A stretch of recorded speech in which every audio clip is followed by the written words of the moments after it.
আসসালামু আলাইকুম। এখন শুনবেন সংবাদ শিরোনাম। নতুন সংসদের প্রথম অধিবেশন আজ। স্পিকার, ডেপুটি স্পিকার চূড়ান্ত করবেন সংসদ নেতা তারেক রহমান। এমপি মন্ত্রীদের মার্জিত ও সতর্ক আচরণের নির্দেশনা প্রধানমন্ত্রীর। 2 টন ওয়ারহেডবাহী মিসাইল ছুড়ল ইরান। ইসরায়েলে ব্যাপক ক্ষয়ক্ষতি। হরমুজের দখল রাখতে মাইন স্থাপন তেহরানের। বোমা মেরে সচলের চেষ্টা যুক্তরাষ্ট্রের। জ্বালানি নিয়ে চট্টগ্রাম বন্দরে ফিরছে একের পর এক জাহাজ। চলছে খালাস। অতিরিক্ত ডিজেল সহায়তা চেয়ে ভারতকে চিঠি। পাম্পে তিল খোলায়। আসসালামু আলাইকুম। এতক্ষণ দেখছিলেন সংবাদ শিরোনাম, এখন দেখবেন বিস্তারিত। শুরুতে সভাপতি পদ শূন্য রেখেই কাল সকাল 11টায় বসতে যাচ্ছে ত্রয়োদশ জাতীয় সংসদের প্রথম অধিবেশন। প্রধানমন্ত্রীর পক্ষ থেকে সভাপতির নাম প্রস্তাবের পর তা চূড়ান্ত হবে। সংসদের সভাপতির সভাপতিত্বেই নির্ধারিত হবে স্পিকার এবং ডেপুটি স্পিকার। রাষ্ট্রপতি শপথ পড়াবেন তাদের। সরকার দলীয় সংসদীয় দলের সভা শেষে এসব কথা জানিয়েছেন চিফ হুইপ নুরুল ইসলাম মনি। স্থানীয় সরকার মন্ত্রী মির্জা ফখরুল ইসলাম আলমগীর জানান, সংসদ নেতাই সুপারিশ করবেন স্পিকার ও সভাপতির নাম।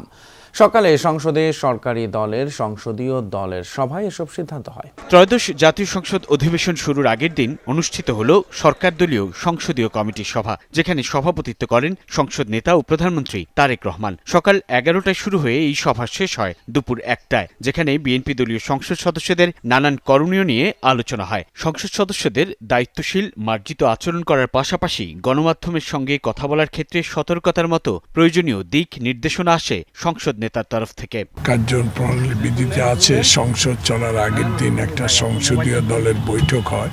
সেই বৈঠকে নানা দিকে কেমনে সংসদ চলবে, আমাদের ম্যানিফেস্টো, আমাদের যে কর্মসূচি, আমাদের যে স্বপ্ন, এটা বাস্তবায়ন করার জন্য সবার ভূমিকা দায়িত্ব মুখে বললে হবে। সংসদ অধিবেশনে আমাদের যে কার্যক্রম সেই সব নিয়ে আমাদের একটা ধারণা দেওয়া হয়েছে এবং মাননীয় প্রধানমন্ত্রী এবং সংসদ নেতার উপরে স্পিকার, ডেপুটি স্পিকার ইত্যাদি নিয়োগের সর্বসম্মত একটা সিদ্ধান্ত হয়েছে। সংসদীয় কমিটির এই সভায় স্পিকার, ডেপুটি স্পিকার ও সভাপতি নির্ধারণে ভার দেওয়া হয় সংসদ নেতা ও প্রধানমন্ত্রী তারেক রহমানকে। পার্লামেন্টারি পার্টির বৈঠক যা হয় বিভিন্ন বিষয় নিয়ে, সংসদ শুরু হচ্ছে তো সেই সব বিষয় নিয়ে একই সঙ্গে আমরা পার্লামেন্টের সব দায়িত্ব নিয়ে আলোচনা হয়েছে। স্পিকার এবং ডেপুটি স্পিকারকে শপথ গ্রহণ করাবেন রাষ্ট্রপতি। এরপরে আবার অধিবেশন বসবে। সেই অধিবেশনে প্রথমে সভাপতিমণ্ডলীর প্যানেল ঘোষণা করা হবে, তারপরে সুপ্রস্তাব আসবে, সুপ্রস্তাবের উপর আলোচনা হবে, তারপরে সংসদে যে সমস্ত অর্ডিন্যান্সগুলো প্লেস করার কথা, উত্থাপন করার কথা 133টি অধ্যাদেশ আইনমন্ত্রী উত্থাপন করবেন এবং এরপরে রাষ্ট্রপতির ভাষণ হবে। তার আগে সংসদের কয়েকটি কমিটি নির্বাচিত হয়। সংসদীয় কমিটির বৈঠক শেষে সংসদ ভবনের এলডি হলে সংবাদ সম্মেলনে চিফ হুইপ মোহাম্মদ নুরুল ইসলাম সংসদে বিরোধী দলের গঠনমূলক ভূমিকা ও সহযোগিতার প্রত্যাশা করেন। যেহেতু পুরনো স্পিকার নাই, ডেপুটি স্পিকার নাই, আমরা সংসদে একটা খালি চেয়ার দিয়ে শুরু করব। মাননীয় প্রধানমন্ত্রী, আমাদের সংসদ নেতা, তিনি ঘোষণা করবেন এই সভার সভাপতিত্ব করার জন্য কোনো একজন জ্যেষ্ঠ নেতাকে। সেই সভায় আমরা মাননীয় স্পিকার এবং ডেপুটি স্পিকার নির্বাচিত করব। স্পিকার এবং ডেপুটি স্পিকার নির্বাচনের ক্ষেত্রে আমরা সংসদ নেতাকে দায়িত্ব দিয়েছি, সিদ্ধান্তটা তিনিই দেবেন। ইসরায়েলি ভূখণ্ড এবং মার্কিন অবস্থান লক্ষ্য করে সবচেয়ে তীব্র এবং শক্তিশালী হামলা চালিয়েছে ইরান। বহুল আলোচিত 2 টন ওয়ারহেড বহনকারী ক্ষেপণাস্ত্র ছুড়েছে IRGC। ইরানি গণমাধ্যমের দাবি, এতে ব্যাপক ক্ষয়ক্ষতি হয়েছে তেল আবিব সহ বিভিন্ন স্থানে। হরমুজ প্রণালীর বিভিন্ন স্থানে ইরানি নৌযান লক্ষ্য করেও চলে মার্কিন হামলা। অঞ্চলটিতে 16টি মাইন বিছানোর জাহাজ ধ্বংসের দাবি করেছে মার্কিন সেন্ট্রাল কমান্ড। 2 টন ওয়ারহেডবাহী মিসাইল ছোড়া হচ্ছে ইসরায়েলি ভূখণ্ড এবং মার্কিন অবস্থানে। মঙ্গলবার রাতে বহুল আলোচিত এই ক্ষেপণাস্ত্রের হামলা চালায় ইরান। দেশটির রাষ্ট্রীয় গণমাধ্যমের পাশাপাশি আন্তর্জাতিক বিভিন্ন গণমাধ্যমে প্রকাশিত ভিডিওতে দেখা যায় এসব ক্ষেপণাস্ত্র ভয়াবহ ধ্বংসযজ্ঞ সৃষ্টি করে তেল আবিব সহ ইসরায়েলের বিভিন্ন এলাকায়। বাণিজ্যিক, আবাসিক সহ বিভিন্ন স্থাপনায় আঘাত হানে এসব মিসাইল। আগুন জ্বলতে দেখা যায় বাংকার সহ বিভিন্ন ভবনে। গেল 28 ফেব্রুয়ারি ইরানের উপর ইসরায়েল যুক্তরাষ্ট্রের হামলা শুরুর পর এটিকেই তেহরানের সবচেয়ে বড় শক্তিশালী অভিযান হিসেবে আখ্যা দেওয়া হচ্ছে। তেল আবিবের পাশাপাশি বীর ইয়াকুব এবং পশ্চিম জেরুজালেমেও ব্যাপক ধ্বংসযজ্ঞ হয়। এর পাশাপাশি অব্যাহত আছে আরব দেশগুলো থাকা মার্কিন দূতাবাস এবং ঘাঁটি লক্ষ্য করে হামলা। ইরানের হামলার কারণে আরব আমিরাত এবং ইসরায়েলের কনসুলেট বন্ধ ঘোষণা করেছে অস্ট্রেলিয়া। এদিকে আরব আমিরাতের উপকূল একটি জ্বালানি ট্যাঙ্কারে বিস্ফোরণ হয়েছে। ধারণা করা হচ্ছে ইরানের ছোড়া ড্রোন অথবা মিসাইলের আঘাতে এই বিস্ফোরণ। এ অবস্থায় ইরানি ভূখণ্ডেও হামলার পরিধি বাড়িয়েছে ইসরায়েল যুক্তরাষ্ট্র। তেহরানের মেহরাবাদ বিমানবন্দর লক্ষ্য করে চালানো হয় ক্ষেপণাস্ত্র হামলা। এর পাশাপাশি ইরানের রাজধানীর আবাসিক এলাকাগুলো চলছে ক্ষেপণাস্ত্র এবং বিমান হামলা। এছাড়াও কোম, নাতাঞ্জ এবং ইস্পাহানেও ভয়াবহ হামলা চালিয়েছে মার্কিন বাহিনী। বিভিন্ন এলাকা সড়ক জুড়ে মরদেহ ছড়িয়ে ছিটিয়ে থাকতে দেখা যায়। এদিকে হরমুজ প্রণালীর বিভিন্ন স্থানে ইরানি নৌযান লক্ষ্য করেও চলে মার্কিন হামলা। অঞ্চলটিতে 16টি মাইন বিছানোর জাহাজ ধ্বংসের দাবি করেছে মার্কিন সেন্ট্রাল কমান্ড। এর পাশাপাশি ইরানের ড্রোন এবং মিসাইল লঞ্চিং প্যাডেও হামলা চালায় ইসরায়েল। বিমান থেকে ছোড়া হয় একের পর এক ক্ষেপণাস্ত্র। অন্যদিকে ইরানের সাথে চলমান যুদ্ধ শিগগিরই শেষ করার ইঙ্গিত আবারও দিয়েছেন মার্কিন প্রেসিডেন্ট ডোনাল্ড ট্রাম্প। বুধবার ইসরায়েলি গণমাধ্যম চ্যানেল 12কে দেয়া এক সাক্ষাৎকারে কথা জানান মার্কিন প্রেসিডেন্ট, যার বরাতেই তথ্য নিশ্চিত করেছে কাতার ভিত্তিক সংবাদ মাধ্যম আল জাজিরা।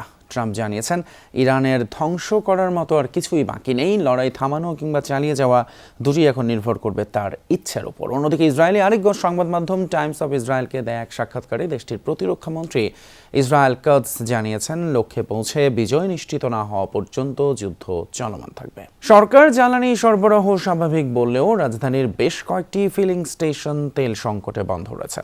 তেল না থাকায় প্রায় 2 দিন ধরে বন্ধ রয়েছে কয়েকটি ফিলিং স্টেশন। আর এমন অবস্থা চলতে থাকলে ঈদযাত্রায় সংকট দেখা দেবে বলে জানিয়েছে পেট্রোল পাম্প ওনার্স অ্যাসোসিয়েশন। পাম্পগুলোতে ব্যাপক নিরাপত্তা সংকট তৈরি হয়েছে বলেও দাবি তাদের। এদিকে চট্টগ্রাম বন্দর সীমানায় 6টি জাহাজ থেকে বুধবার জ্বালানি খালাস হয়। রাতে হাইস্ট হলে 12টা থেকে 12:30 ভিতরে ফুয়েল শেষ হয়ে যায়। আর পর্যাপ্ত পরিমাণে চাপের কারণে আমরা ফুয়েলটা ঠিকমতো পাচ্ছি না। 1 লিটার 150 টাকা, এর বেশি কোনো পাম্পে তেল দেয় না। সিরিয়ালে আমরা তেল পাই নাই, তেল আনা অনেকে। আজকে তেল আনবো এই আপনার ইফতারের পর। মোটরসাইকেলে যে বিভাজন করছে, এইটা ভাই আমাদের পক্ষে নিয়ন্ত্রণ করা সম্ভব হয় না। হয় সবাই 5 লিটার করে দেন, আর না হলে 400 টাকা করে দেন, সবাই নাহলে 300 টাকা করে দেন। সবাই একই ফিগার রাখতে হবে। আপৎকালীন সময়ের জন্য ভারতের কাছ থেকে অতিরিক্ত ডিজেল চেয়ে চিঠি দিয়েছে বাংলাদেশ। বুধবার সচিবালয়ে বিদ্যুৎ এবং জ্বালানি মন্ত্রী, প্রতিমন্ত্রীর সাথে ভারতীয় হাইকমিশনারের বৈঠকে চিঠি হস্তান্তর করা হয়। মন্ত্রী ইকবাল হাসান মাহমুদ বলেন, চাহিদা অনুযায়ী কতটা দিতে পারবে ভারত সেই সিদ্ধান্ত তারা নেবে। ভারতীয় হাইকমিশনার বলেন, বিষয়টি তার দেশের সর্বোচ্চ পর্যায়ে জানানো হবে। আপৎকালীন অবস্থার জন্য আমরা বলছি যে আমাদের একটু তেল বাড়ায় দেওয়ার জন্য। এখন তারা ডিসাইড করে কতখানি বাড়াবে। দুই দেশের জ্বালানি সম্পর্ককে আরও শক্তিশালী করার বিষয় নিয়ে আলোচনা হয়েছে। আনুষ্ঠানিকভাবে ভারতের কাছে বাড়তি জ্বালানি সহযোগিতা চেয়েছে বাংলাদেশ। বিষয়টি বিবেচনার জন্য সরকারকে জানানো হবে। গাজীপুরের শ্রীপুরে বৈদ্যুতিক ট্রান্সফরমার বিস্ফোরণ থেকে আগুন ছড়িয়ে 3 পথচারী দগ্ধ হয়েছেন। বুধবার রাতে শ্রীপুরের মাওনা চৌরাস্তায় আব্দুল শাহিদ সুপার ভিউয়ের সামনে বৈদ্যুতিক খুঁটি ট্রান্সফরমারে বিস্ফোরণ হয়। এতে সৃষ্ট আগুন আশেপাশে ছড়িয়ে পড়লে পথচারী দগ্ধ হন 3 জন। আগুন পাশের ভবনেও ছড়ায়। শ্রীপুর ফায়ার সার্ভিসের 2টি ইউনিট 8 ঘন্টা চেষ্টায় আগুন নিয়ন্ত্রণে আনে। দগ্ধ 3 জনকে উদ্ধার করে প্রথমে স্থানীয় আলহেরা হাসপাতালে নেওয়া হয়, পরে ঢাকায় রেফার করা হয় তাদের।